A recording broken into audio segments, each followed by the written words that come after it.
Assalamualaikum warahmatullahi wabarakatuh. Hai IPA Lovers, apa kabar? Sehat-sehat semua ya, insya Allah. Kembali lagi di video pembelajaran Objek IPA dan Pengamatannya Part 2. Belajar IPA itu asik euy. Pada video kali ini, kita akan bersama-sama membahas mengenai penyelidikan IPA atau yang biasanya disebut dengan prosedur ilmiah. IPA Lovers, tahukah kalian bahwa ilmu pengetahuan yang kita nikmati saat ini tidak didapatkan dari proses yang singkat dan mudah? Ilmu-ilmu tersebut didapatkan melalui kesimpulan dari percobaan dan pengamatan, melalui tahap-tahap atau prosedur yang biasanya disebut dengan prosedur ilmiah atau penyelidikan. Tahukah kalian ilmuwan-ilmuwan terkenal dunia seperti Thomas Alva Edison, Albert Einstein, Ibnu Sina, dan Al-Khwarizmi? Mereka menemukan ilmu pengetahuan melalui serangkaian proses atau prosedur ilmiah. Nah, sekarang yuk kita bahas lebih dalam mengenai penyelidikan IPA atau prosedur ilmiah ini. IPA Lovers, penyelidikan berasal dari rasa ingin tahu tentang sesuatu atau saat kita menemui suatu masalah. Misalnya ketika kalian ingin mengetahui bagaimana caranya merawat seekor binatang peliharaan dengan cara yang benar, atau bagaimana caranya agar tanaman yang kalian tanam bisa tumbuh dengan baik dan tidak terserang hama. Penyelidikan ini terdiri dari beberapa proses yang harus dikuasai. Adapun beberapa proses dalam penyelidikan atau prosedur ilmiah adalah yang pertama, pengamatan, yang kedua, membuat inferensi, dan yang ketiga adalah mengomunikasikan. Pengamatan adalah suatu proses merasa, mengenal, mengukur, dan mengamati sebuah fenomena alam untuk mengumpulkan data dan informasi. Hasil dari pengamatan ini disebut juga dengan data. Berdasarkan data yang diperoleh, pengamatan dibagi menjadi dua, yakni pengamatan kualitatif dan pengamatan kuantitatif. Pengamatan kualitatif menggunakan panca indera kita. Ada mata untuk melihat, ada hidung untuk mencium atau membau, ada telinga untuk mendengar, ada lidah untuk merasa, dan ada kulit untuk meraba. Hasil yang didapatkan dari pengamatan kualitatif tidaklah berupa angka, melainkan merupakan sifat atau keadaan yang menggambarkan objek yang kita amati. Contohnya, ketika kalian mengamati bunga mawar, maka hasil yang didapatkan melalui pengamatan kualitatif adalah yang pertama misalnya warna dari bunga mawar. Kemudian yang kedua adalah aroma dari bunga mawar, dan kemudian yang ketiga adalah tekstur dari bunga mawar atau batang pada bunga mawar. Jadi hasilnya bukan berupa angka, melainkan rincian sifat atau keadaan yang menggambarkan objek yang sedang kita amati.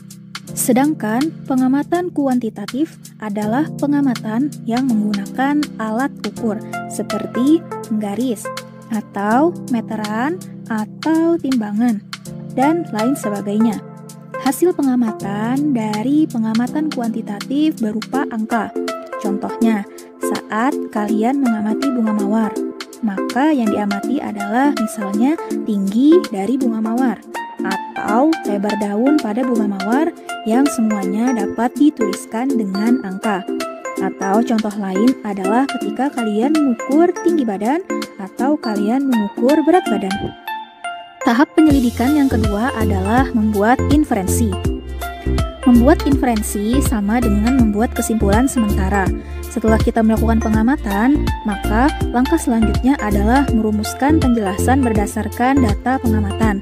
Penjelasan ini digunakan untuk menemukan pola-pola atau hubungan antar aspek yang diamati dan membuat perkiraan.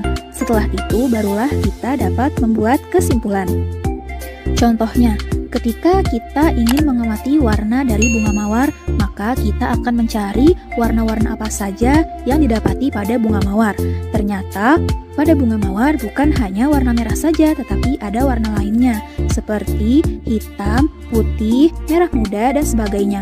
Maka dari hasil pengamatan, kita dapat menyimpulkan bahwa bunga mawar tidak hanya berwarna merah, namun memiliki warna lainnya.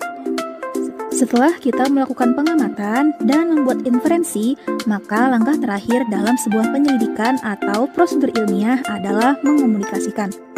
Mengomunikasikan ini adalah menyampaikan data hasil pengamatan, dapat melalui lisan atau dapat melalui tulisan dalam bentuk laporan. Hasil dari pengamatan bisa kita sajikan dalam bentuk tabel, grafik, bagan, dan gambar yang relevan.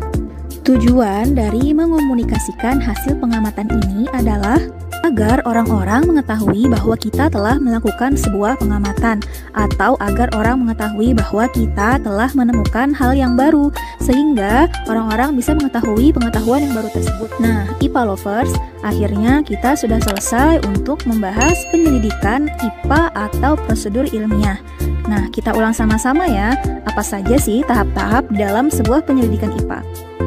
Yang pertama adalah pengamatan. Pengamatan adalah suatu proses merasa, mengenal, mengukur, mengamati suatu fenomena alam untuk mengumpulkan data dan informasi. Berdasarkan hasil pengamatan atau data, maka pengamatan ini dibagi menjadi dua, yakni pengamatan kualitatif dan pengamatan kuantitatif. Pengamatan kualitatif menggunakan alat indera dan hasilnya bukan berupa angka, melainkan sifat atau keadaan sebuah objek yang diamati. Sedangkan pengamatan kuantitatif adalah pengamatan yang menggunakan alat ukur dengan hasil pengamatan berupa angka. Contohnya, pada saat kita mengamati bunga mawar. Kalau pengamatan kualitatif, maka hasilnya yang didapatkan misalnya adalah warna, aroma, dan tekstur.